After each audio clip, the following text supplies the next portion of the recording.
Where's your mom and dad? They died. They did. In the blasts. Hell, I was 3 or 4. You've been alone here for 4 years? Everything seems to be okay out there. What, this is safe? Making a fire like this? We want to let them know we're coming, Jefferson. Oh. Fire keeps the rats away. Rats, huh? Yeah. You know, I had this friend. He used to eat them. Rats. And sir, you'll appreciate this. You don't just heat up the oil. No. That makes them stick to the pan. What you want to do is, you get the pan really hot. Then you put your oil in cold. That's when you add your rats. Don't crowd the pan, though, because it sucks the heat right out of the oil. And you gotta keep flipping them, or they burn. You don't want to go there.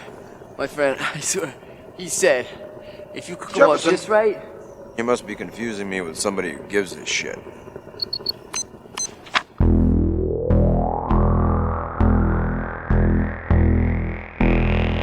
What is real? How do you define real? If you're talking about what you can feel, what you can smell, what you can taste and see, then real is simply electrical signals interpreted by your brain. Have you ever been in an institution? Cells. Cells. Do they keep you in a cell? Cells. Cells. When you're not performing your duties, do they keep you in a little box? Cells. This causes it. This causes it. This causes it. Information overload. All the electronics around you poisoning the airwaves. You are listening to the High Tech Low Life podcast, a cyberpunk media retrospective. High Tech Low Life contains language and themes not suitable for all audiences, as well as spoilers for the content being covered. Listener discretion is advised.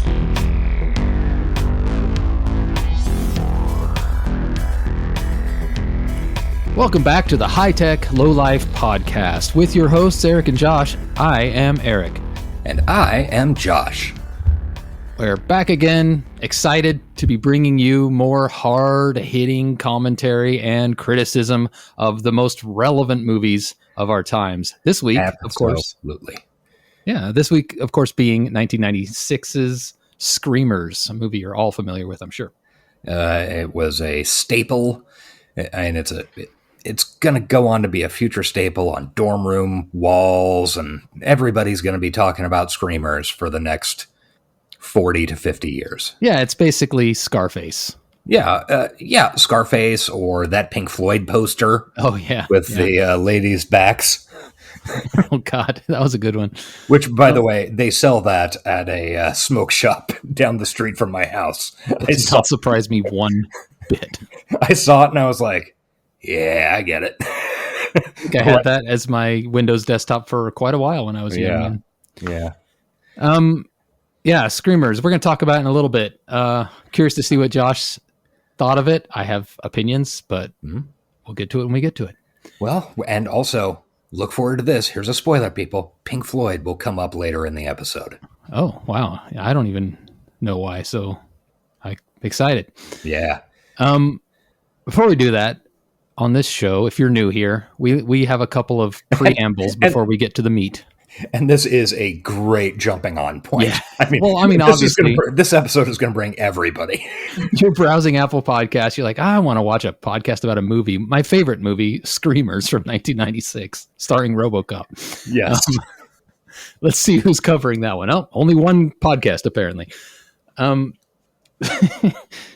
But no, we are going to talk about the dystopian news of our times because we like to compare. Well, we don't like to. We are forced to compare the real world to the world of movies and books. Yeah. And it's worse, guys. It's much worse. Getting worse. Yeah. Well, let's see. I think probably the single biggest bit of news from the past week has been that the existence of J.D. Vance caused Pope Francis to commit suicide. Might be a little bit of a misleading headline there, but sure, I'll go with it. He was presented with proof that there is no loving God. And nope, the fuck out. Yep. Which, I mean, fair. Yeah. No, I get it. I wouldn't feel too great after meeting the man either. Yeah, R.I. Pope, I guess. Yeah, he's the best one in my lifetime by a big margin. So Yeah, it's a low bar, but it's a bar. it's a low bar, but he really, really cleared it. Like, he was honestly, in terms of popery, in terms of popery, he's a real all-star from my perspective. Yeah, I mean, Which there are many that are, I would kill with my bare hands, but if they weren't already dead. Yeah, exactly. There's one that I would kill with my bare hands who is alive. Oh, I think there's only one that's still alive, right? Correct. Okay. Just confused for a second. And he was a Nazi youth. Yeah. Cool. I don't really have a lot of opinion on the Pope one way or another. I think his position probably shouldn't exist, right? But I would agree. Yeah. It kind of always has and probably always will. So, I mean, it's the Catholic Church is such an interesting, just thing. No, I agree. Historically, on the right and wrong sides of history many times. Yeah. It just, any given decade, flip a coin. Yeah. It's interesting. Like, always, whenever you're reading history, always find out where the Catholic Church sided on a given issue, because sometimes they'll surprise you. Oh, yeah. Yeah. Anyway, yeah, I also wanted to talk about the impending, what I think are going to be pretty major supply chain screw-ups and goods and food shortages that are coming for the United States. Yeah. Do you think that's going to happen, or am I overreacting? I think things are going to get substantially more difficult before they get easy again. On the upside, the majority of our, products necessary to survive, say your basic foodstuffs, that type of thing. A lot of it comes from inside the U.S., and then the bulk of the rest of it comes from Canada and Mexico, which obviously we're going to have issues there.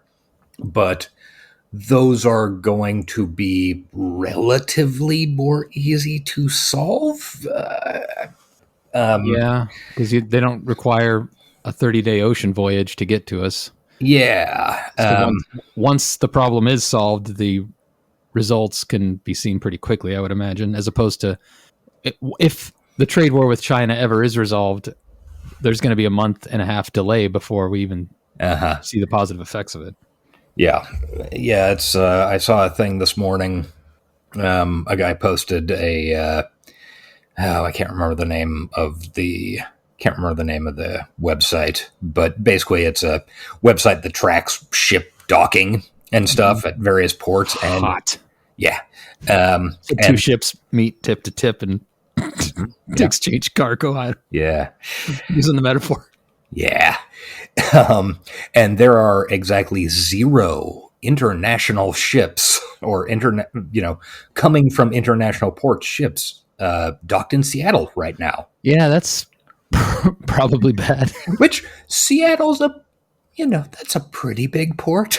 It's not a big one. It's not the biggest on the West Coast, but it's a big port. They get a lot of stuff through there historically, just not today.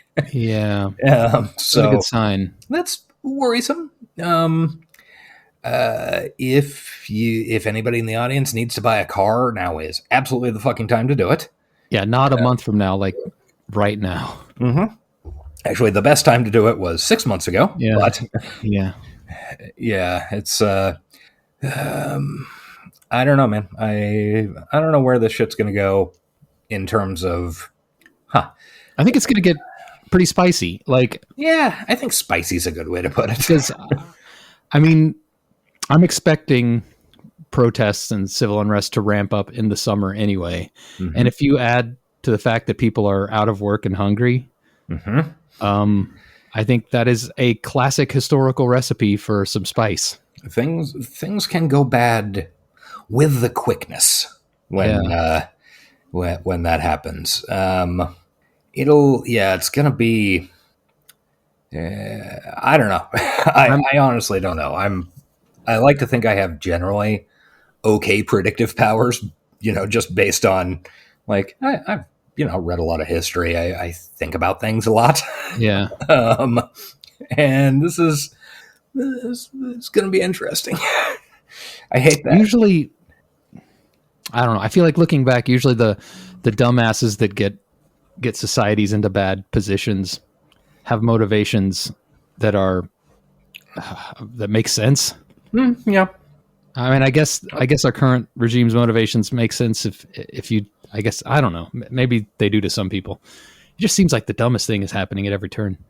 Yeah, that seems to be the way it goes. And that's not unique. I mean, dumb Yeah. people have been doing dumb shit from the beginning of time, but it's uniquely interesting in that we never been this globalized.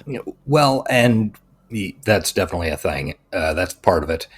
And it's very interesting that we are relatively unique right now in terms of this is at least an ostensibly democratically elected, setup. Mm-hmm. When you get to stuff where, like, say Germany in the 1930s, okay, that's ostensibly democratically elected, right? But there's some level of disconnect between what people actually want and the absolute dumb shit that's happening right now. So yeah, I don't know.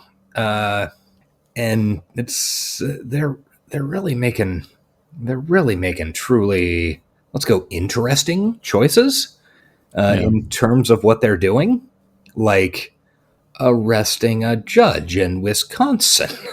Yeah, that has to be mentioned on this show for sure. Yeah, arresting a judge for not sending a guy in her courtroom directly into the arms of ICE, I guess. Yeah, she was just trying to keep order in her courtroom. Yeah. Which I thought judges, I kind of thought they were like the ultimate power in the courtroom. Yes, historically, that's kind of the case. Not anymore, I guess. I think that's one of those things that kind of like a lot of our parliamentary rules in, Congress and the Senate. It's not actually a law. It's just it has historically been that. Yeah. Yeah. So that's fun. We're also deporting natural-born American 2-year-olds with cancer. Yeah, only the worst. Yeah, 2-year-old cancer kids, though, the rapists, the murderers. Yeah. Truly the worst that 2-year-old cancer society has to offer. Yeah, the real bad guys. Yeah, and then on top of that, they're like coming out and like giving the what's her name, the press secretary, giving these fiery speeches about you are going to pay off your student loans, and we're going to send collections, and we're going to arrest you if you don't. Like, okay, so you're firing everybody, you're making our food incredibly expensive, and you're enforcing these horrible, immoral debts that everybody has pretty much agreed are wrong and a burden on society, except for the people who, I don't know, man.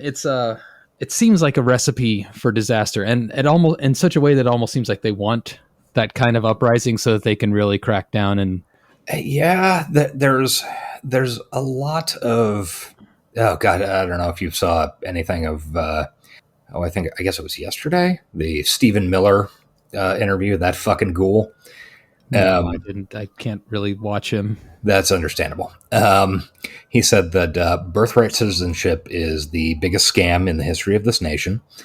And every nation, apparently. Yes, just think about it. Someone can come here 9 months pregnant on a tourist visa, have the child, then that child is a citizen, and then the person who had the child can petition the U.S. to remain here and get unlimited welfare for the rest of their lives because they care for a child. Also, what if someone comes here with the purpose of having a child to make it into a spy? Happens all the time. And which is like, I don't know, that struck me as truly deranged. Like, okay, so if you're actually worried about this, then the solution is not to end birthright citizenship, obviously. The solution would be make the country better than the country that person would be spying for. Because if they are raised here, they are going to have... Yeah, they won't have loyalty to the country that they were never in because of here. Yeah, it's fun. And don't forget they're brown people. So I mean, that's what it comes down to, because they're also simultaneously complaining about birth rates among not Native Americans, native-born United States citizens, which, like, if you're really worried about population, why are you sending hardworking, tax-paying people out of the country? It makes no sense. It's awful. It's horrible. It's broken. And I hate it. And yeah, it's bad. Bad times. Bad times. The worst of times, truly. But you know what rules? What does rule, Eric? Media. Media does rule. I've got big news for you today, Josh. All right. For my recommendo. Okay. Drum roll. Okay. I read a whole book. Holy shit. Like red? Or like a hold in your hands book that I wasn't reading for this podcast. My God. I know. All right. It's a big day for me. Yeah. It was the second book in the Jade Bone trilogy, or Bone. Greenbone. Good. Greenbone Saga is the name of the trilogy. Yes, that's right. I cannot keep that straight, and I don't know what it is with that trilogy, with those books, that does that to me. Yeah. Really good. Liked it a lot. I recommend. Who is the author? You know, right? Yes. Off the top of my head, I certainly know it is. As do I. I'm testing you here. It's a name that begins with T. And what? This isn't my keys clacking. Fonda Lee. Does not begin with T. No, I think I was obviously thinking of somebody else. But yeah. No, I really enjoy those books. We've talked about them before, so I don't need to go into any depth. They do seem kind of cyberpunk. Probably not enough for us to cover. Although if we really wanted to, we could. I think we could. I mean, they're, I don't know, that gets into the argument about what makes a genre. Yeah. What makes up a genre? Is it the paint job that it has, or is it the structures and right? And I don't know. It's a fun. The paint job is definitely more urban fantasy type thing, and I just wanted to share that I read a book because I'm excited. I've been literally trying, like, fucking cherry. I've read other books, but with my ears. No, like, I spend so much time on TikTok and social media, and I realized it makes me feel really bad, and I should stop doing that. And so I've been trying to actively replace some of that time with book reading, and nice. It's been working, and I recommend it for others. Great. Yeah. Reading books is good. On this show, we'll come down hard for reading books is good. Yeah, books. Check them out. For the olds. You got anything? I got Stars and Cars and Electric Guitars, Cops that Work Hard, Patrolling the Boulevard. Books. Check them out. I did not remember all of that in the song. Good job. I think I might have messed up a little bit of that. No, I think that was pretty close. It was pretty close. Okay, I got some stuff. Well, Andor started again. Yeah, that's true. I haven't watched it yet. I've been kind of waiting. First 3 episodes are good. There's some, nothing particularly cyberpunk about it, but unsurprisingly, again, this show is good because it has a creative person in control of it and good actors. And so we've got another 3 weeks of that, and then it's over forever. So there's only 6 episodes? No, they are doing 3 episodes a week. Oh, okay. I knew they did 3 to start with. It's the same structure as. Yeah. Okay, that's cool. Yeah, it's pretty much the same structure as the first season, where there's like a 3-episode arc, then another 3-episode arc, etc. I think the first I season like had that. 9 episodes. Anyway, and this year they're dropping them all like, 3 episodes, 3 episodes, 3 episodes, 3 episodes. I think partially to get ahead of the Emmy submission deadline.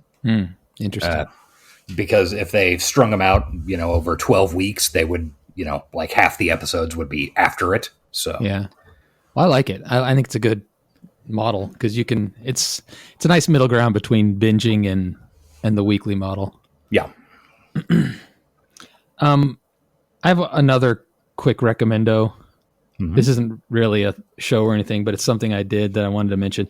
On Thursday last week, I decided I was going to go to a baseball game by myself and blow off work. Mm-hmm. And it just so happened that the game the night before had been postponed Yeah. until the night of the game I was going to go see. So basically my ticket to one game got turned into a doubleheader. So I watched Oh, cool. like 7 hours of baseball in a stadium by That myself. sounds so fucking relaxing. It was the best day of my life. And Yeah, I bet. I highly recommend it.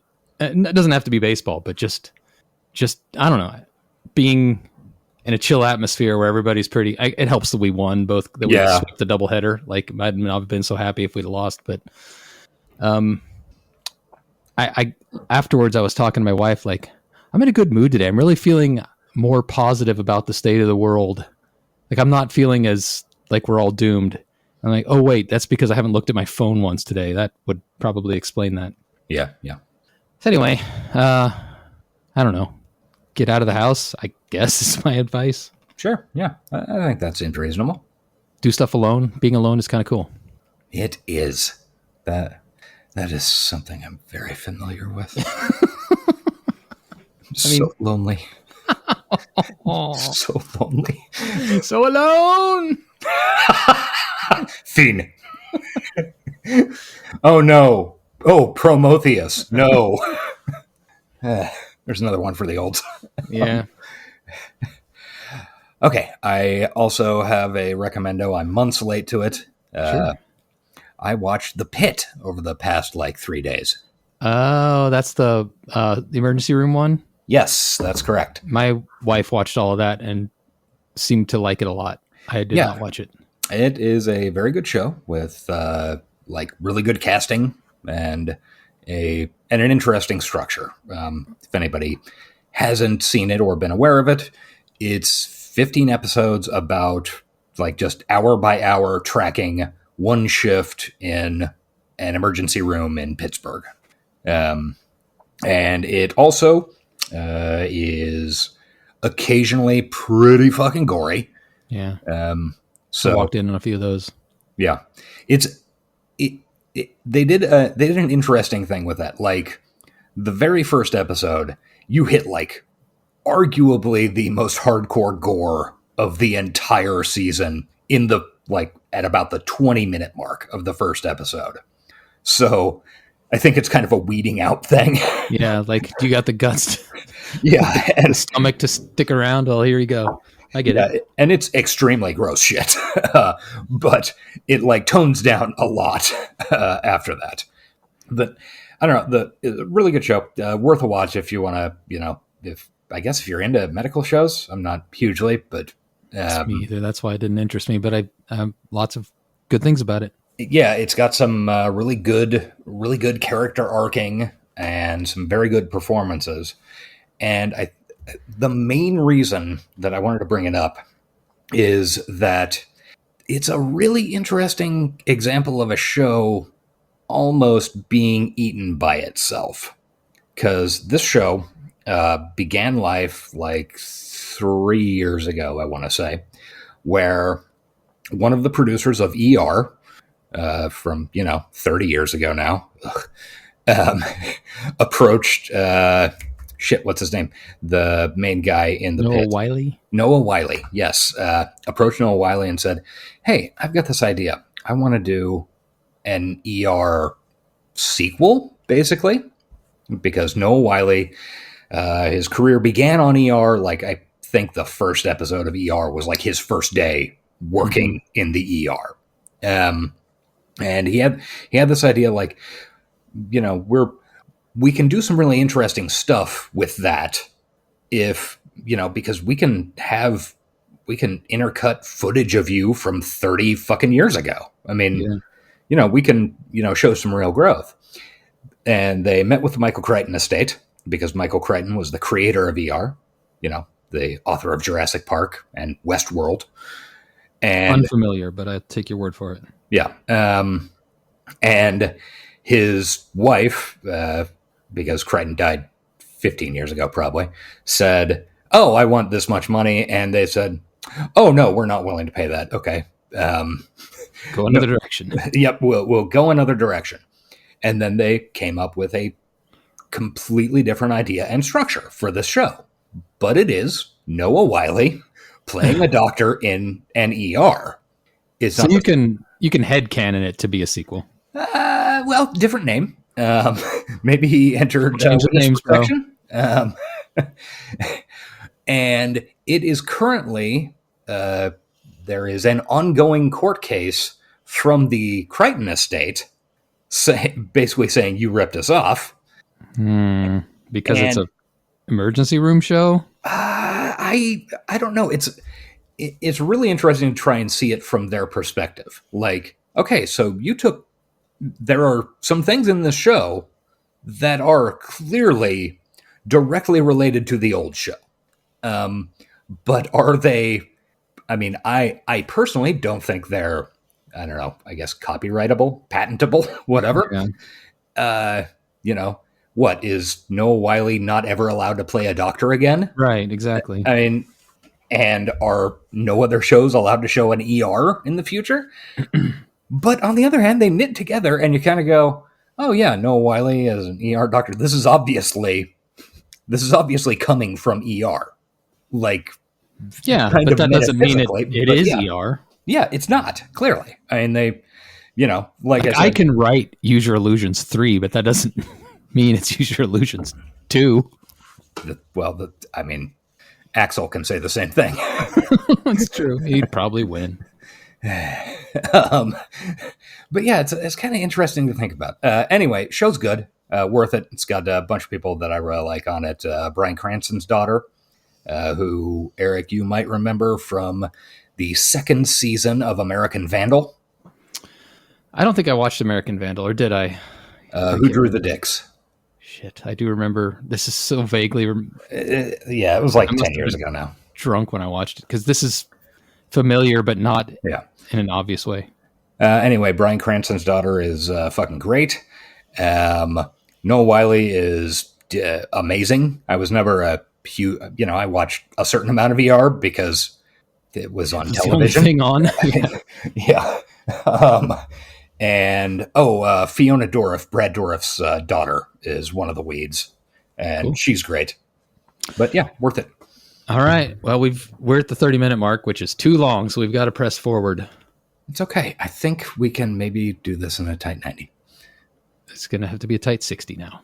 Well, you know, the whole episode is tight 90. Let's talk about Screamers. All right, let's do it. All right. Screamers is from 1996, as mentioned. It is directed by Christian Duguay. Stars Peter Weller, Jessica Hansen, some other people. Some other people. And it's a movie. Like, it also stars Ron White. Yeah, not the redneck comedy. No, I was thrown by that when I saw the IMDb and I pulled it up. I was like, Ron White, what the fuck? I'm going to say I was pleasantly surprised. I enjoyed it. I don't think any barriers were broken down or any, you know, I don't think it wasn't anything spectacular, but I had a good time in my hour and a half or so watching it. So it's totally okay. Yeah. I mean, you know, it's got some structural issues, but for costing, I don't know, 40, 50 odd bucks and being a Canadian production, it's pretty decent. I mean, you know, I don't know. Peter Weller is a fun fucking guy to watch, even when he's being over the top. He is. Yeah, he's by far the most compelling thing about the movie. And yeah, I don't know. It's okay. So I a lot of the time I'll type out the opening crawl. This one is way too long, and I do not care enough about it. Yeah. But the year is 2078. We're on the planet Sirius 6B. For the last 50 years, the new economic bloc, the NEB Corporation, has controlled mining operations throughout the known solar systems. So just keep this in mind. There's some very funny time stuff going on in this movie where they clearly did some rewrites and didn't check numbers. Yeah. And possibly some ADR stuff that fucked it up. So for the past 50 years, that means that in the year 2028, there will be multiple known solar systems and mining in them. Okay. It will all be controlled by the new economic bloc. Then this one is 30 years back. So still. Yeah. Then people thought a lot was going to happen between 1995 and 2020. They thought a lot was going to go down. And really all we got was smartphones. So yeah, pretty much. So 20 years ago, beryllium was discovered, and that led to an energy revolution. And then it turned out when you mine it deep enough, bunches of radiation come out.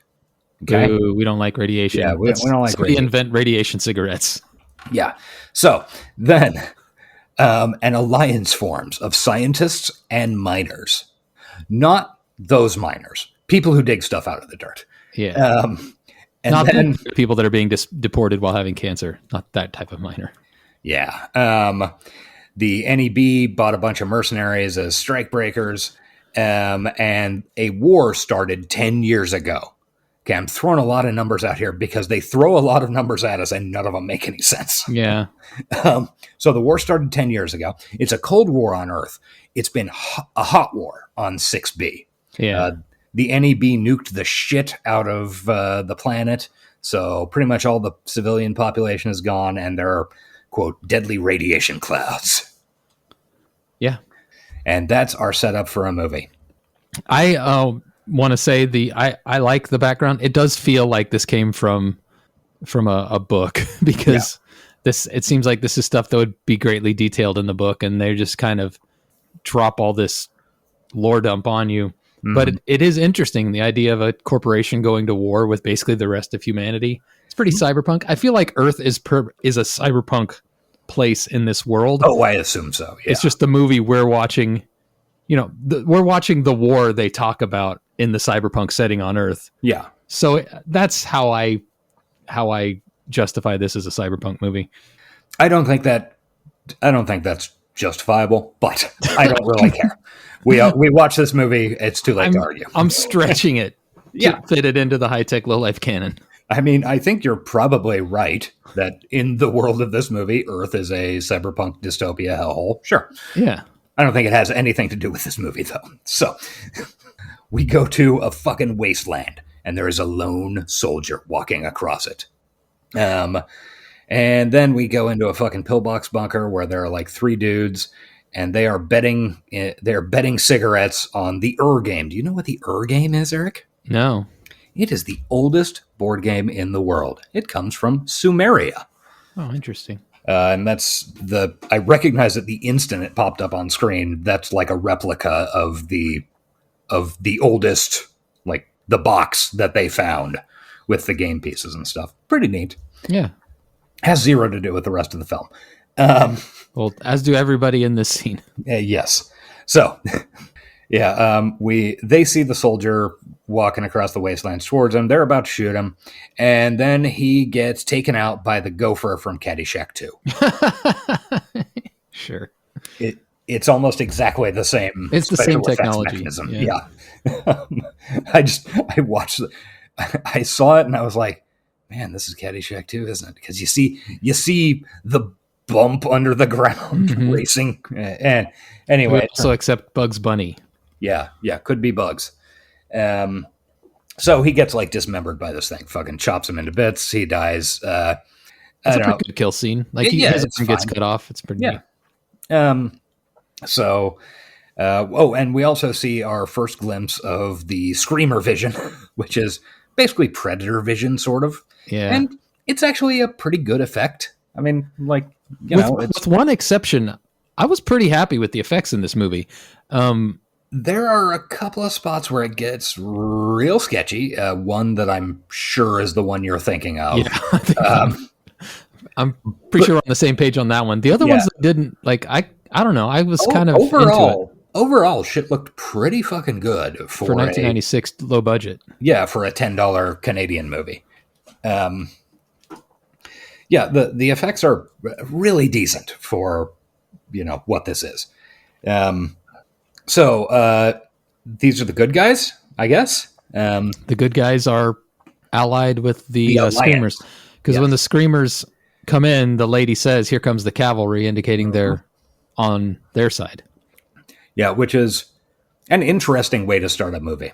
Yeah, I agree. I expected at least the Screamers would be tools of the bad guys. Yeah. So then the second in command of the whole shebang shows up and goes outside to grab this thing that the soldier was carrying. And we get the first little info dump about you have to go outside, you have to put on these special bracelets that like hides you from the Screamers. Yeah.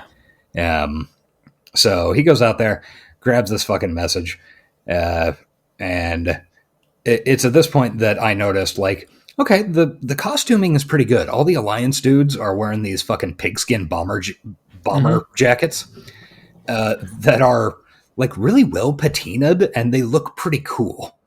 Like, yeah, there are so many things in this movie that would have been very easy to cheap out and go shitty on, and they didn't. No, the movie does a lot of things well, and the scene coming up shortly after this, they do a lot of like easy world building and character building that I feel like a lot of these low budget movies would just skip over because it's not action. Yeah. There's a lot of downtime and slow spots in this movie, which maybe modern or 1996 audiences didn't like, but I appreciate because I like to get to know the people I'm following. Yeah, it's like this movie is obviously, like I said, it's not great, but it's way better than it seems like it ought to be. Exactly. If you just watched the trailer or, looked at a poster, because you would thoroughly expect every soldier in this thing to just be wearing a fucking, Carhartt jumpsuit. I'm interested if we can suss out what stops it from being great. Is it just that potential isn't there? Like the story they're trying to tell just isn't that interesting? Or because as a film, it's put together quite well for the most part. I've got some real thoughts on that. Okay. And we'll get to it when we get to it. So he goes out, gets this tube that the soldier was carrying, and then watches the dead guy's body parts get sucked underground. And this tube says "Crucial to Alliance Commander." So we cut to inside the base, and we've got Peter Weller listening to fucking Don Giovanni examining a Roman coin. He's a numismatist. Numismatist. And he is a real dick. I am 1,000% certain that Peter Weller brought both the Don Giovanni and the coin collecting to his character. And then in my other major note about what Peter Weller's doing here is in 5 minutes movie time, we'll get to Peter Weller walking through a cafeteria, and you see him bend over and steal a piece of candy or something off of a soldier's table. I saw him eating the candy. I wondered where he got it, so I didn't catch the stealing. Yeah, and everybody's the soldier's ha ha ha. So I think Peter Weller's major character note on this was, he's the kind of guy who will fuck your wife and you'll thank him for it. Yeah. Which is kind of Peter Weller's mode. Kind of, yeah. Everybody loves him, but yet he's also just kind of a grumpy ass. Yeah. But he does good by his men. He does. So the second in command guy, whose name is Chuck, takes a message to Peter Weller, and then there's a fun little jump scare because they're trying to open this fucking message thing, and then it pops out like a fucking snake from one of those snakes from a shit. What's the can of chips or peanuts? Peanut brittle. Yeah, peanut brittle. Yeah, yeah. It's pretty funny. A good little fake jump scare. Yeah, I enjoyed that. I'm like, okay, so we've got somebody with some thought behind this. Yeah, because this part is kind of slow. Like the movie kind of drags to a halt a lot, not in a bad way, but in an odd way. I mean, they're like 40 minutes before you. It might even be longer. That might have been an hour before you actually interact with the screamer. Besides the one at the very beginning. Yeah, there's a lot of, like I said, world building and character building at the beginning of this movie, which it does drag at times. I'm not going to lie.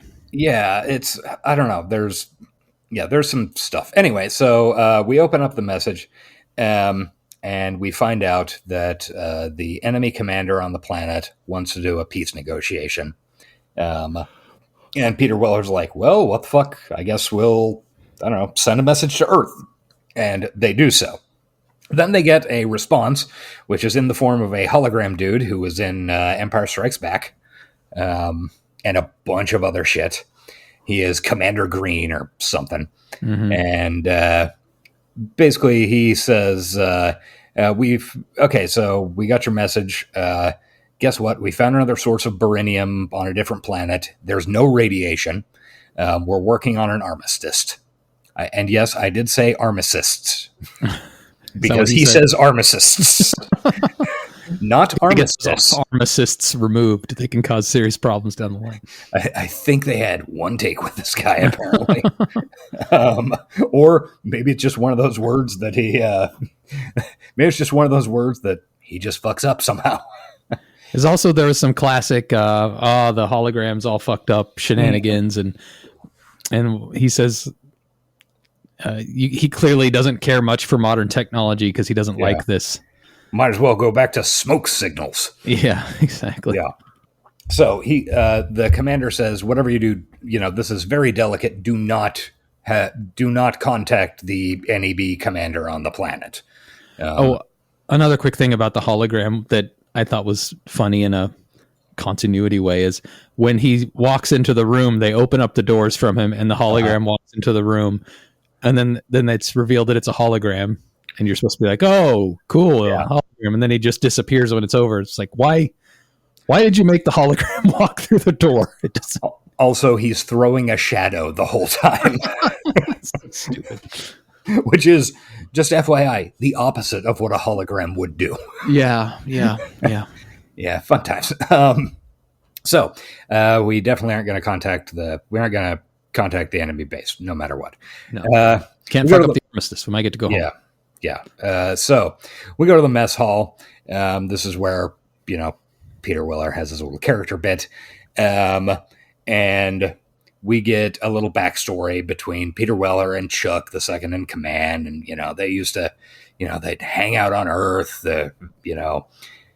Chuck is watching girls volleyball and Peter Weller's watching whales. I don't know, whatever. They're smoking these red cigarettes, which protect them against radiation, which is a very fun and weird thing in this movie. I appreciate the irony. I assume it comes from the short story somehow, or probably. I think it's a novella. I think because don't forget, we are in the middle of a dick alert. Yeah, we are in a dick alert. Dick alert. I think I read it, but it was a million fucking years ago. Anyway, speaking of smoking, in classic '90s movie fashion, everybody is constantly smoking 100% of the time. Mm-hmm. Yeah, it's an important plot point. So we get this report that earlier we had heard a report of, there's a civilian ship broadcasting a distress signal near us. And then, as Peter Weller and Chuck are talking, a ship crashes on top of the base, basically, and it's weird. Okay, so there is one survivor. His name is Ace Jefferson. We'll find that out later. This troop transport that he's on has says like on its tail, Sirius 6B Transport Services, or something like Alliance Transport Services, and there's a bomb-making reactor on it. Mm-hmm. And we rescue the lone survivor of 38 people or whatever who all died in the crash. And this guy relays when Peter Weller calls him to his office, like, you got a message from Secretary Green? Secretary Green has been out for like 2 years. He was arrested and executed for treason. And this movie has a weird number of kind of red herrings that I'm not sure if we're supposed to read into them. Like, or if they were changed in rewrites or what. It's very odd because, okay, so this guy who gets rescued, he's the lone survivor of this ship, which is, the ship itself is confusing because Peter Weller himself says, there's no fucking transportation services on this planet. What the hell is that? Yeah. This all seems like a red herring so that in the last 20 minutes of the movie, it'll turn out that this guy was a screamer all along. Or I had kind of clocked. That's kind of what I was expecting. Yeah, or that the bomb-making reactor that's on it was important somehow. It's real weird. I don't know that I hate it because at some point, spoiler alert, you will be realizing that the screamers can impersonate people, and you'll be like, "Who's the screamer?" And at some point, you can legitimately expect everybody except for maybe Peter Weller, to be one, and I like that ambiguity is there because you don't know what to think. Don't trust anyone, just like them. Yes, absolutely. So anyway, this guy explains, oh no, I was on a shuttle bound for Triton 4. Right? That shuttle was going to Triton 4 where a Marine strike force, a whole new front has opened up there where, beryllium was found there, and we're going to war on that planet too. Why the fuck am I on Sirius B? That's the question. Why is the ship on Sirius B? Yeah. Also, the movie doesn't have a great sense of geography. Like, okay, so we're on this planet Sirius B. I mean, I guess we're supposed to assume that's or orbiting Sirius, the dog star. Dog Star, Keanu Reeves band. Yes, exactly. There's a connection forming. Okay. So I guess, I don't know, we don't have any idea how close or far Triton 4 is. Like, is this a believable thing? We also don't have the slightest idea. How far are we from Earth? Like, is this... Definitely far enough that one little shuttle can get you there. Apparently.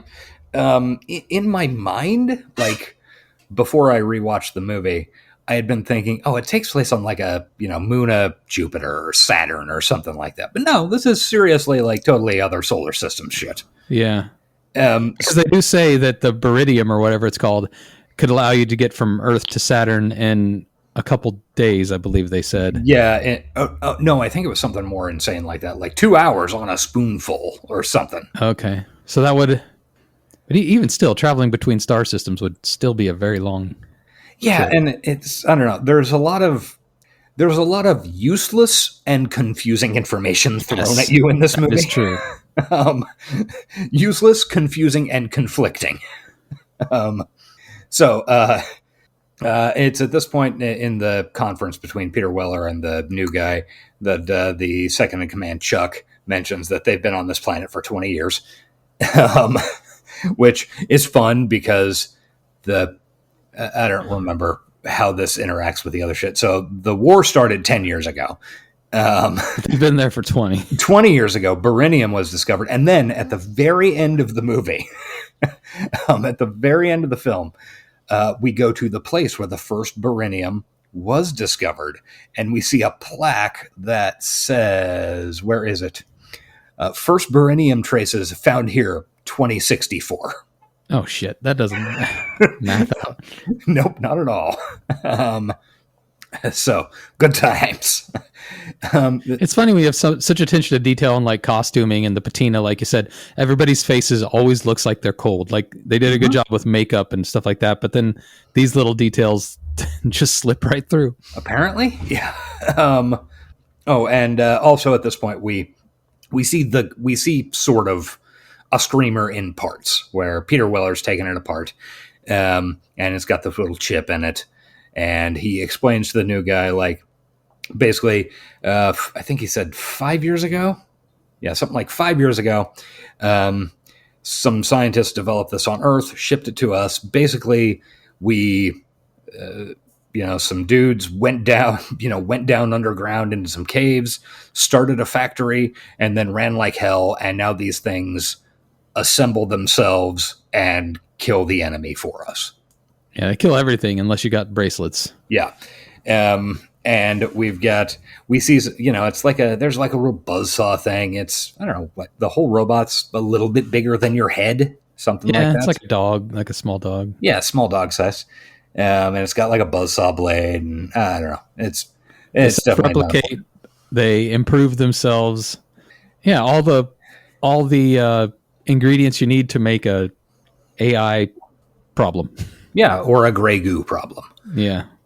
So, basically, after this conversation, and we find out that this new guy is like a super grade 6 marksman or some such fucking nonsense. He's like fresh out of the academy, whatever. Jefferson. Yes. Everybody calls him Ace. Well, everybody here calls me Sir.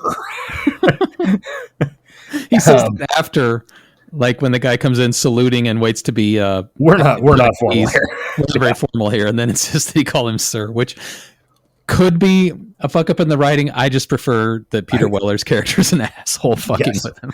Yeah, I agree. I would probably do the same thing if somebody said, everybody calls me Ace. I would very possibly say, everybody calls me Sir, motherfucker. So Weller decides, okay, I don't know what the fuck's going on here. I'm going to go ahead and meet with the NEB commander. They say we've got, safe passage. He's fully fed up with this war. And it seems like everybody there is. They've just kind of been hung out to dry. He doesn't know what's happening, so he's going to meet with the people they're fighting, which is a very reasonable response, if you ask me. Yeah. So he's going to take the new guy so that him going on this trip doesn't endanger anybody he gives a shit about. Yeah, it's just good move. Yeah, it's a good strategy. So yeah. they head out, and over the radio, he radios back to base and says, "Okay, I'll give you a call in like 4 hours, and then 4 hours after that, and regularly after that, and if I don't get back to you, don't worry about it. Don't send anybody after us. Just remodel the office as you like. See ya." Yeah. The dialogue's pretty good. Like it is. It's very lived in. Yeah, exactly. That's a good way to put it. Yeah, 4 hours. Don't worry about us. If you don't hear me in 8 hours, start picking out your own wallpaper for the office. Yeah. It's a pretty good bit. So there's snow all over the place. They're hiking across a fucking wasteland. Peter Weller has these cool Belay sunglasses that are like everybody's got cool sunglasses, only slightly larger than his eyes. Jefferson's rocking a Discman with like virtual reality goggles and porno. Yeah, he's watching like hair metal porno. My whole thoughts while he's like jamming to this like 90s R&B as they're walking across the desert is, don't you need to be able to hear when you're in a combat situation? Isn't hearing pretty important? One would think, especially when your enemy is called screamers, because they scream when they are getting close to you. But I don't know. Just enjoy your jams. We get some backstory on the war, and a little walk through. They're walking across this wasteland through a giant destroyed mining facility. And this is where Weller tells the kid about all the streamer shit. And then they continue walking through this, just these huge brutalist concrete buildings. It's a lot like some of the scenes in RoboCop and part of Total Recall. A couple of times I noticed they were like matte paintings, but pretty good set design all around, really. Yeah, even though matte paintings weren't obvious. They got one of my notes from later is that they made some really good choices and got their fucking money's worth in terms of locations they were shooting. Okay. Because, I mean, they're like, clearly they're just doing, a lot of, it's a big montage of like them walking through basically like different areas of, I don't know, a quarry or something in Montreal. Mm-hmm. And like, there's, big fucking abandoned factories and shit. They really did well in their, picking out their locations. It looks like an abandoned industrial planet. Like it looks like a planet that was set up for industry and then hit by war. Like it's good. Yeah. Especially, in, I don't know, 40 minutes of movie time or so when we are running through tunnels and shit. Yeah. So they're going through this, big factory area where Weller's talking about how, this is where we've, first mined beryllium, and that's where I first came to the planet, and blah, blah, blah. And then a kid steps out of a doorway, like a child, and says, "Can I come with you?" After Weller almost shoots him. And it turns out it's a, 8-year-old? Something like that. Something like that. It's hard to tell. He's got a lot of clothes on, but... Yeah. 8-year-old kid, with a teddy bear. And basically he wants to come with him because his parents are dead. They died in the blasts. At which point... more time has dropped on you. That was 3 years ago. You've been surviving for 3 years? Yeah, there's actually an interesting part of it where I think there might be a little ADR in this somehow, because the first 3 times that I heard it, it seemed like Peter Weller said, "Hell, I was 3 or 4 in the blasts." Oh. And then I looked at the subtitles and it said that was 3 or 4 years ago. Subtitles are interesting. I don't know how you watched this. I watched it on Amazon Prime, and I think they use AI for their subtitles or something, but they are so incorrect. Yeah, there is some sketchy shit. I actually had to turn them off because I was literally reading the wrong things as I was hearing it, and it was distracting me. This movie, I don't know if it's just the way the dialogue was paced or if it was AI stuff, but this movie had a lot of subtitle elision where they simplify sentences for you. Right. That people are saying. But anyway, it turns out this kid's been alone for 3 or 4 years. He eats, quote, different food. So, that's not going to come back to him. He's got this teddy bear. The Jefferson starts explaining this fucking rat recipe.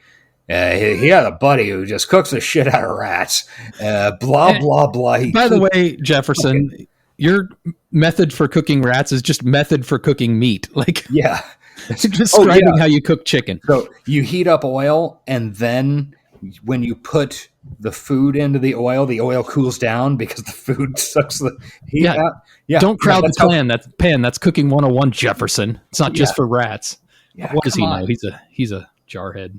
Yeah, he's an idiot. And this is the point at which I strongly suspect you might pull our opening clip from. Jefferson, you must be confusing me with someone who gives a shit. Yeah, I laughed at that too. Great interaction once again. Jefferson is a lovable idiot. I don't hate Jefferson. I like him. He has a really good dumb shit face. He does, and he's watching porn and just jabbering. It's just telling inane fucking stories that he thinks are super cool and interesting, and Peter Weller is just getting annoyed. Yeah. No, I think Jefferson was great. Andy Lauer, who was also in Iron Man 3. Yes, I saw that. As satellite technician. So big role, clearly. Yeah. So, they settle down for the night with the kid who comes with them. They have a little campfire. Fucking Jefferson's watching porno on his sunglasses. Weird porno. Yeah, it's like, I don't know, hallucinations set to Whitesnake? Something like that. It's bad. And he takes his bracelet off. So obviously a screamer comes to attack. Yeah, dipshit. Peter Weller screams at him. They kill the screamer. This is also the point where we had a radio check-in. There's a lot of interference and breaking up. And the guys at the base mentioned, yeah, we had a new arrival come in yesterday. Seems a little strange, but everything's all right. Also, Peter Weller picks up a rock and it grows legs. Yeah, that's one of my favorite quotes of the fucking movie. If you're gonna be a rock, be a rock. Don't be a bug. Yeah.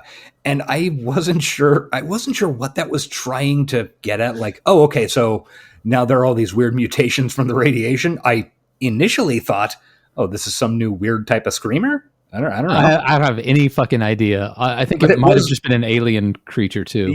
Yeah, but it was a funny bit. Peter Weller he's just fed up with this fucking planet. Mm-hmm. Yeah, and then we basically cut to the next morning with a little thing of Peter Weller cuddling with the kid's teddy bear all night. It's a little weird. Then there's he's like making it move like a baby. Yeah. Very strange. Yeah, that's odd. Then we get a montage of the three of them walking and Peter Weller telling Jefferson to shut the fuck up. Yeah, it's good. Shut the fuck up, Donnie. Jefferson is out of his element. Once again, this is all pretty slow, and it does kind of feel like it starts to drag, but it makes you give a shit about these characters. So, yeah, I don't know. It's a weird movie, honestly. It is. It's on the verge of being good. Yeah, it seems like it would be fixable, and I'm not exactly sure how. Yeah. Okay, so they do a montage. They do a big montage walk. We don't really have a good sense of actually how far the bases are apart. I think it's several days, even though we only see one night. Yeah, I was getting closer than that. I was getting only like 16 hours of walking or something. Yeah, I don't know. It's ambiguous. Yeah. So then we get to another like big factory looking area. And there's an NEB outpost in it with two guys in it, Becker and Ross. They spot the three good guys. I got to point out that Becker is the most 90s man. 90s coded motherfucker to ever exist. Yeah. Like as soon as he got done filming here, he had to go film a spot on MTV Sports. Yeah, MTV Sports. He was wearing like the most 1995 appearing in a skateboarding video or a snowboarding video. Exactly, snowboarding, yeah. Like hair straight up and back, big wraparound fucking Oakleys. Not Oakleys, that's too expensive. The cheap version of Oakleys. The gas station Oakleys. Yeah, exactly. And the other guy's pretty 90s too. He's got kind of like the 90s flop haircut and the little round glasses.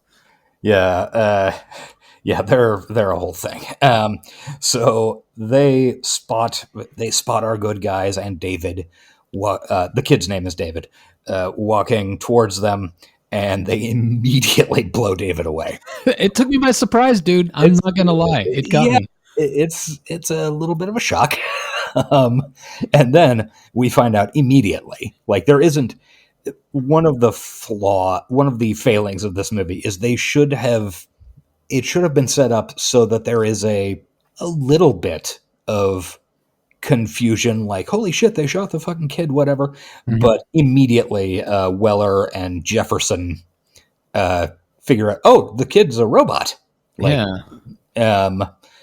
he's all full of fucking gears and shit. And Peter Weller pulls the chip out of him. Yeah, Peter Weller loves collecting screamer chips. Yeah, he's like a Pokemon guy or something. Yeah, it's kind of like coins. They're Pogs. Actually, 90s, they're Pogs. Yeah, Pogs. It's kind of true. Yeah. So the kid tries to jump scare him one more time, tries to kill him. I can't remember exactly how, but Yeah, like tries to grab him.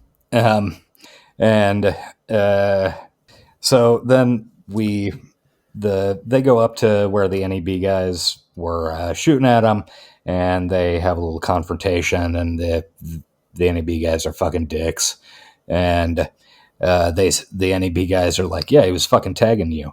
They try to latch on to patrols and stuff, and then tag along back into the base and kill everybody. And Peter Wells like, huh, that's new. Yeah. And they're like, you must know these fucking things. They're, you invented them. And Peter Wells like, look, I don't know, man. they kind of run themselves. Maybe that was a mistake in hindsight. In retrospect. So then we go through a bunch of giant pipes and tunnels and shit. And this is all cool looking. I mean, it is cool. The entrance is a big ass exhaust fan that dude's got to stick his knife in to stop the blades so they can crawl in. Like, yeah, I kind of thought that would be like eventually somebody would get chopped up. Yeah, yeah, you're running out and you're just blocked by the fan. You got to time your jump through it or something. But no, it's just cool. Yeah, and like this next, I don't know, 30 minutes probably of movie is every location that you're in feels fucking cool and like sci-fi shit. Obviously not high budget sci-fi shit, but like I said, they did an amazing job with their locations. But believable. Like, yeah, they're going underground. That makes sense. Although really, if you're hiding from the screamers, the trees might be a better place, but they just cut the trees down. In the trees. Yeah. And Weller radios back to his base and tries to tell him about the kid android, but there's too much interference and everything's just breaking up. So also, he waited till he was deep underground to do it. That might have been part of the mistake. Dummy. That could have been a factor. Ross, the Ross character, is acting kind of nuts, and we hear the first of "Get off my back!" He also constantly chewing on like a strap for his jacket or something. That's kind of weird. Yeah, it's a little odd. He's definitely giving off all the clues that like this guy's going to go space crazy. Yeah, this guy, he's on the edge. What was the first guy that got the alien in him? I'm thinking of Alien Resurrection because that's my alien movie. Okay, yeah. The first guy who got the alien in him was... he's an actor that's been in a lot of shit. Actually, yes. Becker actually kind of looks like him. I know. I was thinking about him the whole time. He was also in Seven, I think. So, yeah. He's been in a ton of stuff. I think even some stuff we've covered. Yeah, he's... Looking him up. I do not remember the last time I saw him in anything, though. What was Leland Orser. Yes. Yeah, he kind of looks like a serious actor version of, I don't know, Harlan Williams. Okay, I see it. Yeah. Anyway, Becker definitely gives those vibes. Or Ross gives those vibes. So there's a little standoff once they get to kind of their base area. Oh, quick connection to earlier in the show. He was in 61 episodes of ER. Oh, yeah, I believe it. Because that show ran forever. Yeah, it did. So they get to a little base area. There's a bit of a pointing guns at each other standoff when the female lead of the movie shows up. I've been waiting for it. I knew there had to be a hot chick at some point pop up. And I had assumed at the beginning of the film, like, oh, the lady in the bunker. Yeah. At the very beginning, but no. Also, something I noted, and when I was watching it the first time, but I don't think I wrote it in my notes. Is this the whitest movie we've watched? Oh, it is very white. There's not a single non-white person. I meant to look in that little mess hall scene. The guy who plays Becker is French. That's the closest we get to diversity. This is deeply white. Deeply white. Yeah, so... So the female lead shows up. She's a mercenary, black marketeer. The commander's in another bunker, just like the princess. Jennifer Rubin is the character, is the actress name. Yes. In Nightmare on Elm Street 3, which is where I think I recognize her from. I think that's Dream Warriors. Is that right? Yes, Dream Warriors. Yeah. One of the better ones, from what I recall. I think that one was directed by Rachel Talalay, who directed Tank Girl. It was directed by Chuck Russell. Oh, okay. She must have done like the next one, maybe. Yeah. Anyway, So she's extremely cool. She pulls her top off and sponges herself down. She Right in front, right, we're having a conversation. Totally normal thing to do. Yeah, gets a cigarette off of fucking Peter Weller. She's cool and sexy and fucking gets drunk and shit. You know? She has whiskey. She's a smuggler. Yeah, and she does not know what happened in the command bunker. She was there. She's not sure if it's still there. She heard hordes of Davids invading it, the kid screamers, and got the fuck out. And then they didn't hear anything after that.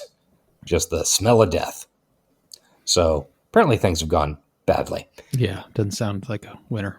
Yeah, so they're going to go. Thankfully, she's got all the arms you could need, including tiny nukes. Chekhov's nuke. Chekhov's baby nuke. And it's at this point we get another kind of continuity error where Peter Weller says, we haven't used nukes in this war yet. We're not going to use them now. When a whole big part of the movie is that this planet got nuked to shit. And they have to take these they have to smoke these anti-radiation. I thought that was from the mining, but... no, it mentioned specifically that the planet had been nuked to hell, I think in the opening crawl. Oh, okay. Well... And something called disc bombs, whatever that is. Neat. Yeah, sounds cool. So, and also Becker, being the extreme 90s guy, starts quoting Shakespeare. Big on Shakespeare. And he's just being an asshole, especially to Ross, the other. He's also got like a lot of cool scenes where he's just standing on this girder over a pit drinking whiskey. Yeah. And something about that was just pretty cool to me. Mm-hmm. And he's like sharpening a knife while walking over this pit on like a 1 foot wide column. I'm like, when I'm sharpening a knife, I'm concentrating pretty closely on not cutting myself, not having to worry about falling to my death. This dude's a badass, what I'm saying. Yeah, also, obviously, he's on MTV Sports. He doesn't fear danger. Yes. And at one point, Ross is yelling at him like, isn't that fucking thing sharp enough? And then he sticks out his tongue, runs the edge of the knife along his tongue. His tongue does not bleed. Clearly, it's not sharp enough. He's just dulling it on that fucking whetstone. And he says, it's never sharp enough. I loved that scene. Classic 90s dumb bullshit. So, everybody goes to the command bunker. Lots of tubes and tunnels going through it, whatever. And I think once they get up to the actual bunker, where all the computers and shit are, I think that is a location from the, 76 Olympics in Montreal. All right. Because and I think it's where the Expos played as well, back when the Expos were a thing. R.I.P. Yeah, R.I.P. Expos. But it's a really cool, like, it still has the brutalist, like, lots of concrete and shit aspect, but it's a much more decorative, kind of like you would have a big fancy command place, I guess. And there is fucking very fresh blood all over the place. I don't think it's supposed to actually be that fresh, but... Because, it's very bright red and wet. I think it's... I don't think the filmmakers got the memo that blood does not stay that way, or congeals and dries. They didn't trust the audience to know that. That's probably more likely. So there's a whole bunch of computer terminals and shit, but nobody around, and Peter Weller starts trying to get a satellite link set up, and then suddenly a fucking screamer shows up, and this is pretty fucking cool. The screamer itself is like stop motion of some sort. And it's this weird small dog-sized rat robot. Snail shrimp thing. It's very cool looking. That's good design, yeah. And it plugs itself into the terminal and there's a little monitor and you can see it downloading shit. It's a really good sequence where so our two good guys, Jefferson and Peter Weller, Henriksen, have the tags, but they're hard, like, as long as somebody else is within 2 feet of them, those people will also be hidden by the tags from the screamers. Yeah, Sort of. Yeah, so they're kind of running around trying to avoid this thing and like hiding behind stuff with everybody like huddled together, and eventually that one moves off, and then they break up a little bit, and then suddenly one reappears and goes for Ross, and he shoots the shit out of it, and also shoots the shit out of all the computer terminals except for one.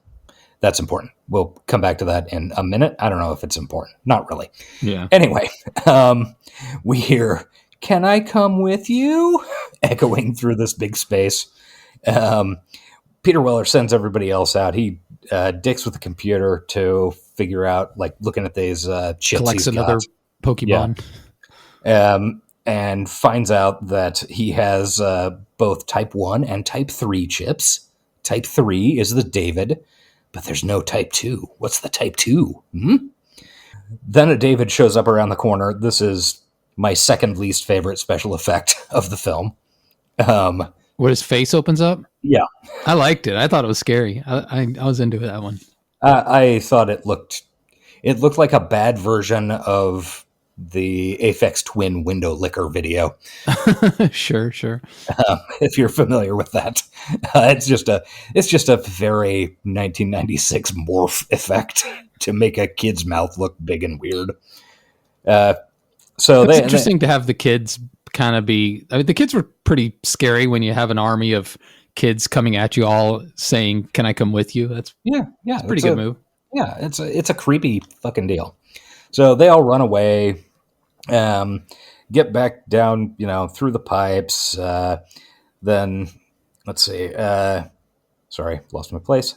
Oh, and when Peter Weller's behind them, and then when Jefferson comes back to get him, Jefferson says, "Can I come with you?" And he looks up, getting ready to shoot, and it's Jefferson fucking with him, which both seems like a cheap gag, but also like, we've hung out with some military people, and I can see them fucking with each other in the moment like that. And accidentally getting shot for it. Yeah.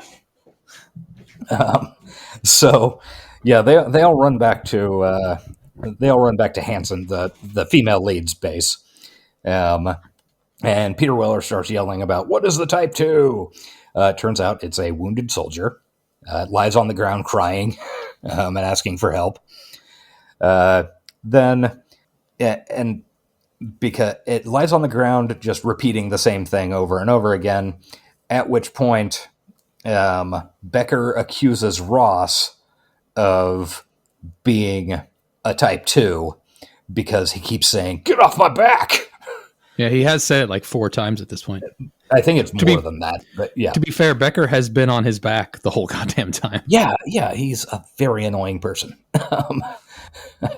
Yeah, so he then knifes Ross, and turns out there's blood all over the fucking knife. And we're to assume Ross is a real dude. And also only has that one line. Yeah, also he didn't drink scotch. That's true. So that's proof of robotness. Becker's been drinking a lot of scotch. Yeah. So then there's a little confrontation about, is Becker human? You're just being a fucking dick. Who gives a shit? Peter Weller says, "Man, I'm out of here." And fucking bails. So they're all leaving. Get outside the base. There's another good line right here where he's like, Becker's like, "You expect me to feel bad for what I did to him? I don't feel bad. It was a mistake. I'm moving on." And then Peter Weller said something like, I'll kill you before I let you make another mistake like that again," or something like that. Yeah. Pretty good line delivery. Very 90s style action movie shit. Yeah. So they leave. We can hear like more Davids coming up behind them. They get out of the fucking base. Peter Weller tries to radio his base. No response. Until and then here's where another, like, you should theoretically see a montage. I don't think they bothered to shoot it because they basically like walk out from the big fan and then suddenly they're at Peter Weller's base at night. Yeah, this should have taken like a day and a half at least. Yeah. But they get to Peter Weller's base. They're on the hill outside it and finally get some fucking radio contact. And and Becker's being an asshole this whole time. The base is very quiet looking. And then he finally gets a response from Chuck, his second in command guy, saying, "Yeah, come on down, man." And he just keeps repeating the same line. Weird, right? Yeah. I mean, it's pretty immediately clear what happened to the very viewer. fucking obvious. Yeah. And I don't think it was meant to like try to trick you either. I think because the more he says it, the creepier it feels. Like, oh shit, all his friends are dead. That sucks. So then Peter Weller tricks it by asking it about his friend Don Giovanni. Remember the opera from the beginning. And then the voice on the other end of the radio says, "This is Don Giovanni. Come over. Come down." Then the door to the base opens, and it is full of Davids. Lots of Davids. Can I come with you? Except they're not Davids at all. This is where Pink Floyd comes back to it. Many of them have the wall quality paper mache masks on. Okay, yeah, I can see that. Like, there was one that especially caught my attention. Like, it is literally, I think they inflated a balloon, put paper mache on it, and then drew some circles for eyes and a mouth. It's fucking ridiculous. But then we go into just a montage of killing children. Just children slaughter, burning, exploding, shooting. For too long. It's very long. It's a weirdly long sequence. But it does climax by nuking children, which is also fun. Yeah, fucking Peter Weller flamethrowing them. I mean, it's fucking grenades. And eventually it's solved by the nuke that Jefferson stole from Hanson's armory. It's funny that it wasn't even hinted that it had happened. When they showed the nuke, he's like, fuck that thing. But like now Peter Weller asks him for it because he just knows Jefferson took that nuke. Yeah. Kid seemed way too excited about the fucking nukes. That kid loves two things: porn and nuclear weapons. Absolutely. The nuke goes off. All four of our good guys get blown off the fucking hill. Yeah, they look like they're on fire as they're blown off the hill. Yeah, I assume some stuntmen got hazard pay for that. Yeah. And then suddenly it's dawn, or at least daylight. Well, nuke will knock you out for a couple hours. Yeah. So, and now there are 25 minutes left in the movie. So Becker is calling for help. He's wounded. Jefferson goes over to help him, and Becker squeezes him to death because Becker is a screamer. To be fair, like as he's wounded, I'm like, oh no, I was taking a liking to Becker because I like scumbags. And then as he's wounded, you're like, oh no, he's hurt. But then after he keeps saying the same, it dawns. I just think they did a good job of that. Like the theater goer kind of realizes what's happening before the characters do. So it's not necessarily a shock when he turns into a screamer, but it's the build of like, oh no, don't go to him. No, wait a minute. He's acting weird. Yeah, which is a creepiness that's different from a jump scare, but is equally effective. Yeah. And he basically just squeezes. Yeah, just hugs him. Yeah, squeezes Jefferson to death and throws him. And yeah, he's quoting more fucking Shakespeare. It's kind of annoying. And then he gets in a fight with Peter Weller. Peter Weller shoots him in the face. He spits out the bullet because he's cool. Yeah. And then the worst effect in the movie happens where Peter Weller... So do you think this is the worst effect? Yeah, absolutely. All right, I'll point out what mine is because it's in a little bit. Okay. Peter Weller shoots a grenade at him, and he gets grenaded in half. And it is so bad looking. Like it's almost impossible to describe how bad looking it is if you haven't seen it. This one didn't bother me as much. Maybe I was looking away because I don't even really remember it that much. I just remember him being in half all of a sudden. Yeah, he gets shot in the guts with the grenade, and then the grenade explodes, and you see the top half of his body just kind of move sideways and fall off of his lower half. That's what grenades do. Clean guts. And it's all in, like, it's against, I don't know, it's against green screen or something, and it's like in a totally different lighting. Nice. Like it's a real rough one. It's still not as bad as the one I'll point out in a minute. Okay. So then, So Hanson comes up to Peter Weller just after the Hanson, the band, the three brothers, the female lead, yes. And Weller says, "Oh, okay, I guess the only way we'll survive is if we get off this fucking planet. There's this emergency escape rocket, that only the Alliance commander can run." And he cuts the chip out of Becker because he loves collecting these fucking pogs. It's like a totally different shape than all the others. And it's unidentifiable script on it. Yeah, and he's Hanson says, "Can I see it?" And he says, "Yeah, sure." And then cuts her hand to see if she bleeds, and she does, because he's gotten paranoid and suspicious, understandably. Right. Understandably, yeah. And then, sorry, I had to know. And then he gets ready to cut his hand to make it even. She's like, "No, I believe you." Yeah, and then they have a very weirdly romantic kiss. Yeah, they make it hard, and it's like my wife pointed out, nothing makes you hornier for a guy than him knifing your palm. Yeah, and it's also like totally not, I don't know, it is, I hesitate to say unearned. No, it's unearned. I don't need to hesitate.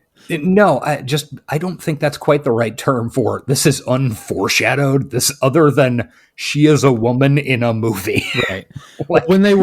When she was bathing in front of him, he delivered one of the worst lines of the film, which we skipped over, where she's like naked and cleaning herself, and he goes, "My God, you're beautiful." Oh yeah, that's true. That was cringe as fuck. Yeah, wasn't great.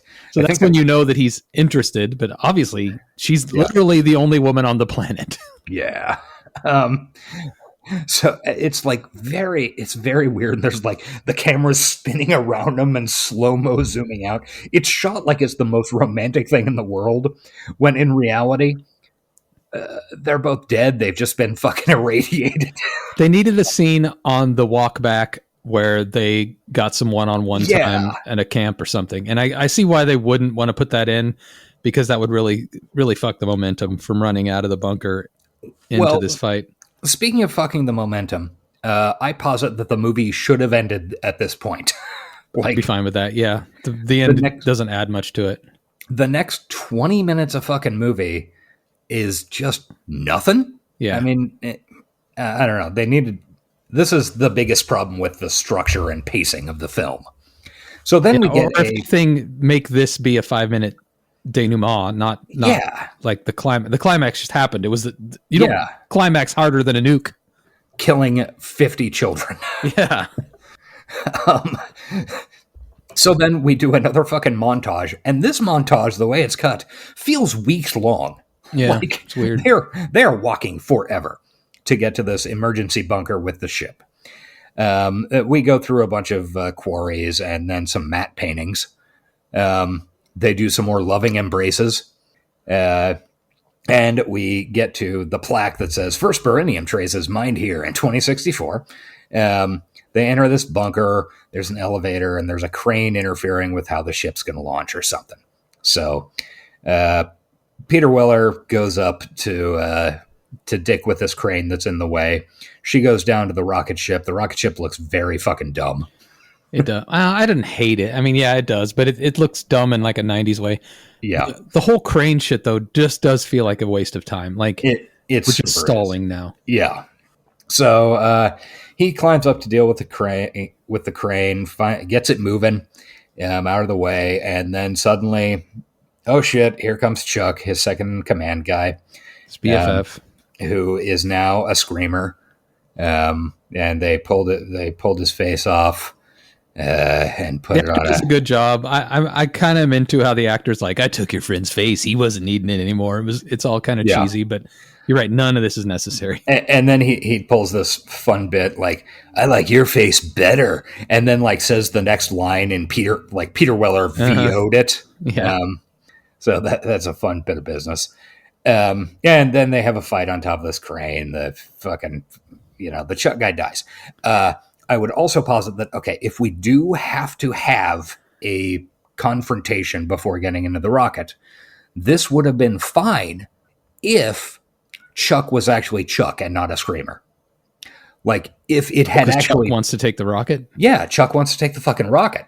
That makes sense. Like, that would have been good and interesting human drama. Like, okay, we defeated the robots. Now we must deal with the most dangerous game of all, man. Yeah. But it's not that. It's Just another fucking robot yelling shit. And more Shakespeare. Jesus fucking Christ. Screamers fucking love. Somebody must have left a Shakespeare book down there in that factory. Yeah. It's all they know. Yeah. At least it wasn't a Bible. So, yeah, Peter Weller electrocutes him and then drops him through a laser. It's a good electrocution. Yeah. The CGI on that one's pretty good. It's like twitching and it's funny. Yeah. So Peter Weller gets down to the launch area. They're about to board the rocket, he and Hansen. And then it turns out, oh shit, this only rocket. one seat. Yeah, there's only one seat. He's about to put her in. Oh yeah, and this whole section is on a clock that is wildly inconsistent. Like it started with there's 20 minutes left, and now there's 8 minutes left, and then in a few minutes it's going to be there's 30 seconds left to launch, and then another 5 minutes of him and her talking. It makes no sense. Yeah, so he's about to. They're going to flip a coin to the coin from the beginning of the movie. To who gets to board the rocket. Of course, she can't fly it. She doesn't know how, but whatever, who cares? They share another kiss, and then another Hansen shows up. What? Yeah, it says, yeah, you're surprised? We can smile, we can cry, we can bleed, we can fuck. Yeah, baby. So right, maybe this planet's not so bad. Yeah, robots you can fuck, hey. Yeah, it's a running theme on our show. Yeah, so then the two Hansens fight. Apparently, the original Hansen grew feelings. She caught feelings. Yeah, she caught feelings for Peter Weller, even though she is a screamer. Yeah. The original one gets hurt. Peter Weller shoots the bad one, and then she gets melted in the rocket blast. And that, in my opinion, is the worst CGI in this movie. It's not great. It's horrible. Yeah, it's pretty bad. I don't know. I'm somewhat more forgiving of this because, well, yeah, obviously that's going to suck. Yeah, I see what you mean.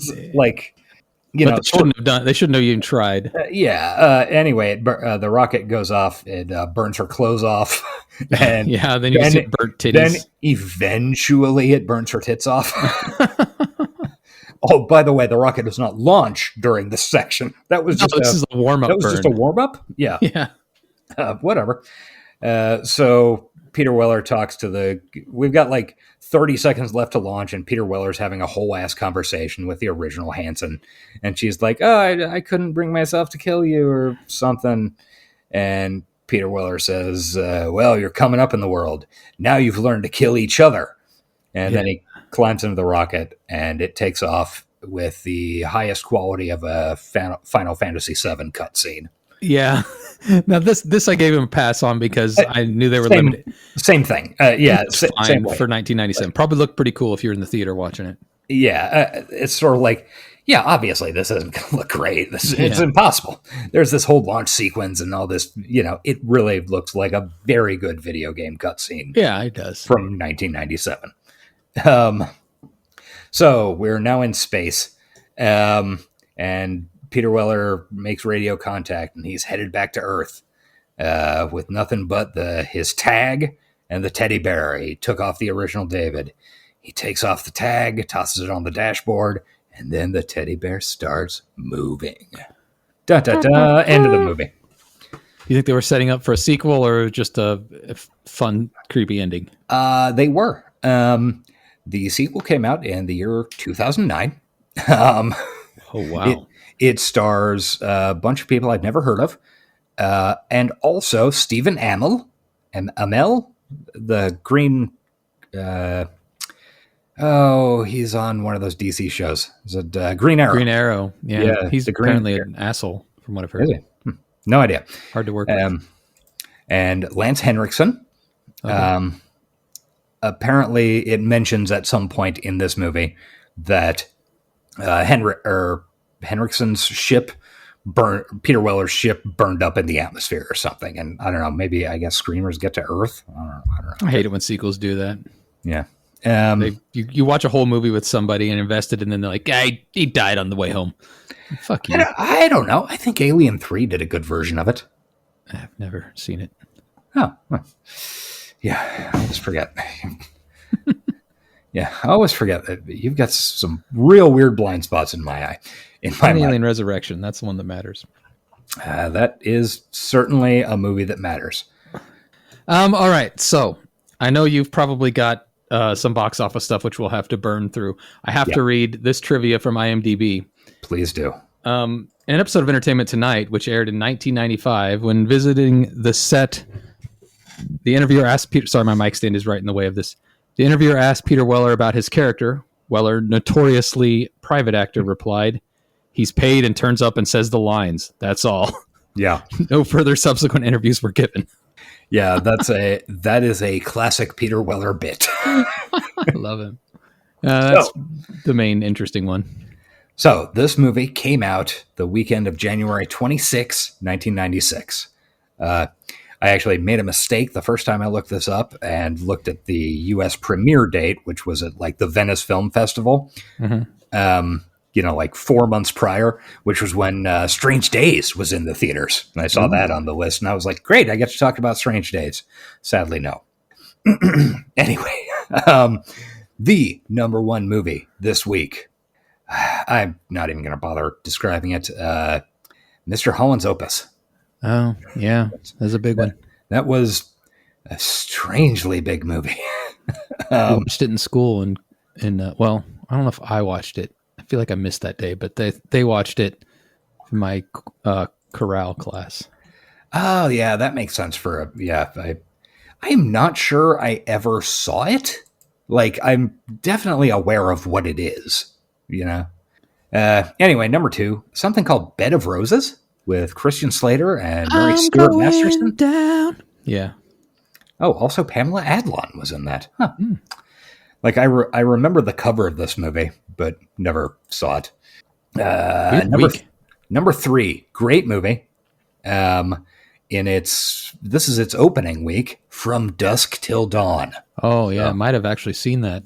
Yeah, that's in the theater. This is the weekend that I know I saw this movie because I remember sitting in a theater just cackling like an asshole. Yeah, fucking vampires just killing people. It was fun. Cheech said pussy a whole lot. That's he hilarious. Certainly did. Pussy, pussy, pussy. It's a pretty good soundtrack. Anyway, number 4 movie, a movie that we will cover at some point, 12 fucking Monkeys. Oh, wow. Okay. With our friend Bruce Willis from last week. Yeah, love that guy. Number 5, something called Eye for an Eye. I don't know. 6, Jumanji. 5, a great movie, Grumpier Old Men. Walter Matthau, Jack Lemmon. I don't know, they're ice fishing. They're old guys who fuck. Yeah, right? Both the Grumpy Old Men movies were classics. Yeah. Number 8, Sense and Sensibility. Sure. Which I think is the one with the guy who was on Succession. I think that's the version of it. Matthew McFadden, that's his name. Number 9 is Screamers. It makes a cool $2.9 million this weekend. Ooh. It's not ideal. It eventually totaled $5.7 million. And what was the budget? That is a good question. I could not find that. I am guessing it is somewhere in the region of like 3 to 4 million, just loosely. Okay. Oh, no, wait, I'm wrong. Okay, I just found the budget, $14 million. I was going to guess 10 to 15. So, because there's just too much special effects. Yeah, that's true. Wow. Yeah, that's it did not do well. No, I knew it failed. I still don't know why. Like, it's a perfectly serviceable action movie, and it was up against no other horror movie, I guess. But it was up against nothing in its genre. I guess Dusk Till Dawn a little bit. 12 Monkeys a little bit. And end of January is January is, as a rule, a fucking dead zone for people. Just don't go to movies in January, except for like kind of the hangover from the previous 6 weeks. Also, just thinking back to that time, thinking about From Dusk Till Dawn and 12 Monkeys and like all the other movies that were popular at that time that were kind of avant-garde. Screamers is a very boilerplate sci-fi. Very straight ahead. Yeah. And that kind of wasn't trending at that moment. Yeah. To round out the next couple of movies that were out, Toy Story in its 8th week, having made, it made $2.3 million this weekend, going towards its total of $177 million. I always hated those movies. Yeah, the technology's interesting. I'm not a huge fan. Number 12 in its 7th week, Heat, a movie that fucking rules. Number 13 in its 9th week, a movie that you and I both love. Don't Be a Menace to South Central while drinking your juice in the hood. Classic movie. Classic. It made... wow, this was, again, its 9th week in theaters. It made $1.8 million towards its total of $17 million. Almost better than Screamers on its 9th week in the theaters. Yeah, it's impressive. Yeah, anyway. Let's bust out some ratings on this motherfucker. Yeah. The story of Screamers. Kind of convoluted in its telling. Interesting enough. I like the background world they're creating. But they kind of fucked up in the telling of it with the dates and the... yeah, and I don't know.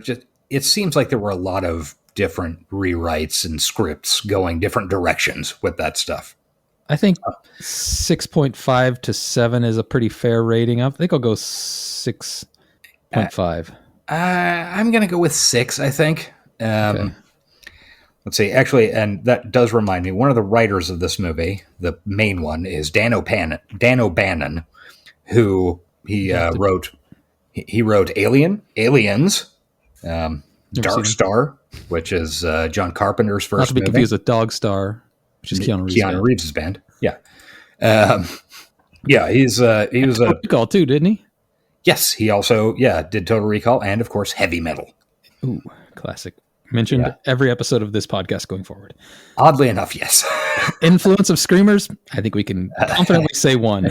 I think we can say 1 very happily. The prescience of Screamers. It's anytime a corporation comes to power and goes to war with humanity, I'm thinking, okay, that's possible. Yeah.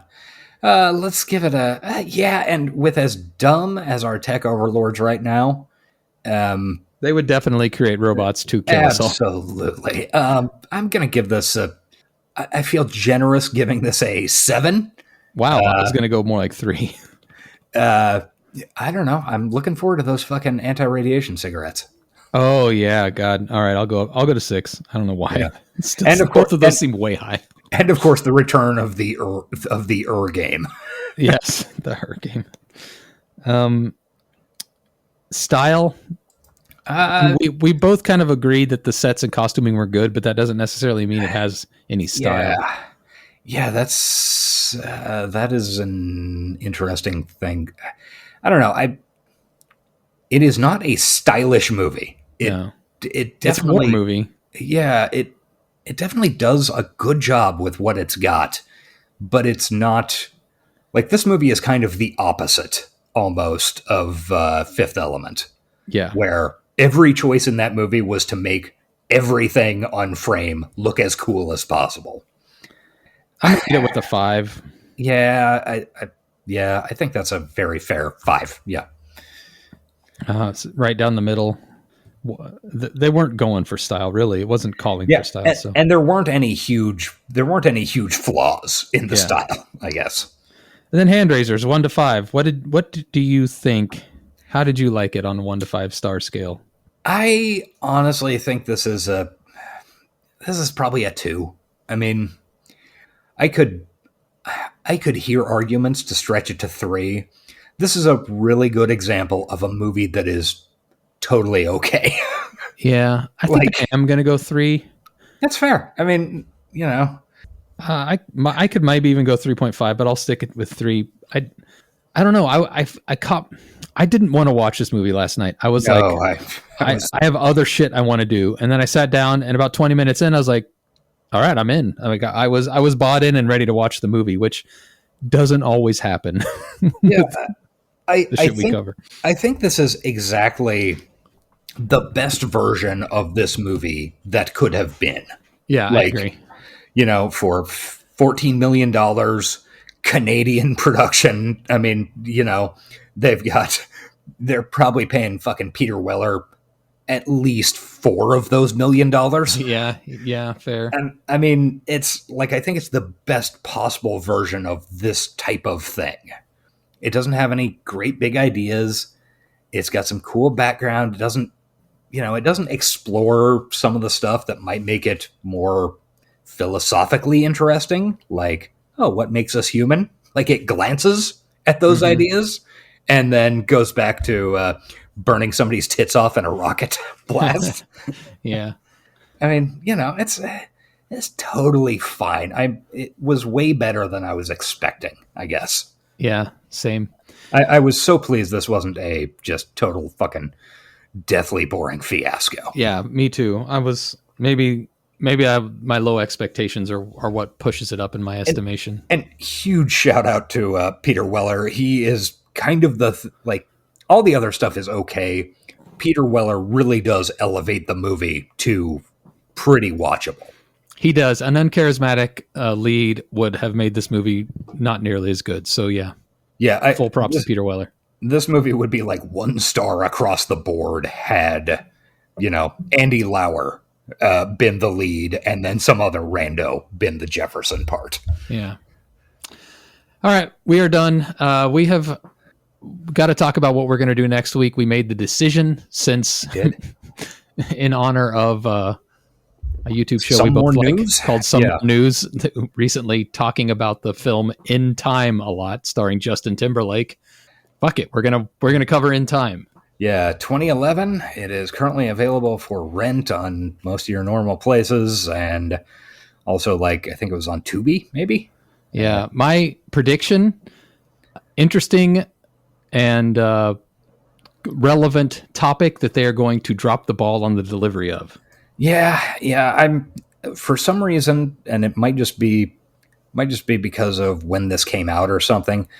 I feel like we're going to end up feeling about this movie the same way we did about what was the Wolverine movie we watched?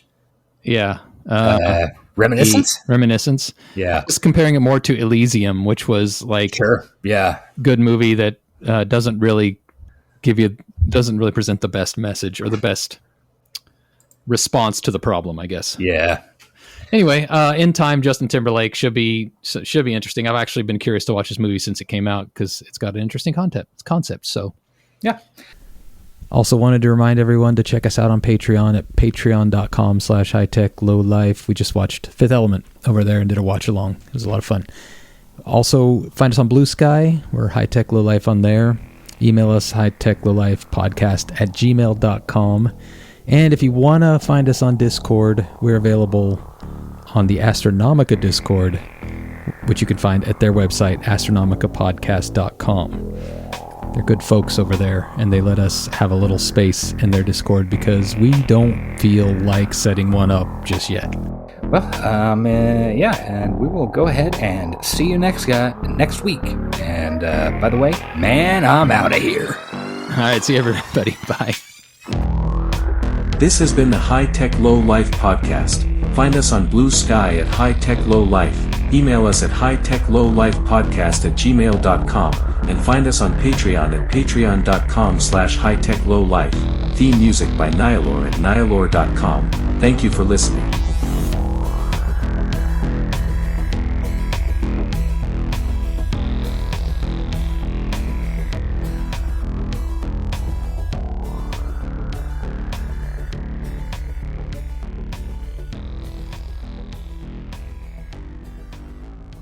Keep it moving. Come on, what are you waiting on? Let's go. They're trashing our rights, man. They're trashing the fluid data. They're trashing. Hide the planet. Shut up and get in the car. What? If you're gonna be a rock, be a rock. fuck.